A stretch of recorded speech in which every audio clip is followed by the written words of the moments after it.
Pemirsa warga negara Ukraina berinisial IG, usia 35 tahun, dideportasi dari Bali. Hal ini dilakukan setelah IG menjalani hukuman penjara karena mencuri.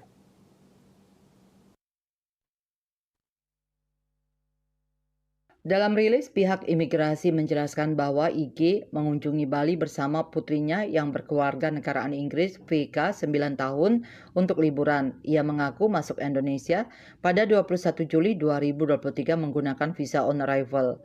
Pada 30 Oktober 2023 dengan alasan depresi karena ditipu pihak agensi.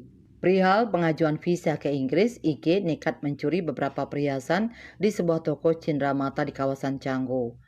Sejumlah barang yang berhasil digasak antara lain kalung silver beserta liontin, cincin, kacamata, tempat kacamata berbahan kulit, dan lilin pewangi ruangan. Perbuatan IG membuat pemilik toko mengalami kerugian 12 juta rupiah. Menyadari kesalahannya, IG menghubungi pihak toko keesokan harinya dengan harapan pemilik toko melaporkan dirinya ke polisi agar ia dapat segera dideportasi ke Inggris. IG juga melaporkan dirinya ke Polsek Canggu. Alih-alih langsung dideportasi sesuai harapannya, kasus yang dialami IG membuatnya harus menjalani proses hukum yang berakhir pada putusan 4 bulan penjara di lapas perempuan kelas 2A Kerobokan. Sedangkan anaknya VK ditempatkan di luar lapas dengan seorang WNI yang menjadi teman IG. Setelah selesai menjalani masa hukuman, IG diserahkan ke kantor imigrasi Ngurah Rai dan pada 6 Maret 2024 oleh imigrasi Ngurah Rai, IG beserta putrinya diserahkan ke rumah detensi imigrasi Rudenim Denpasar untuk didetensi dan diupayakan pendeportasian lebih lanjut.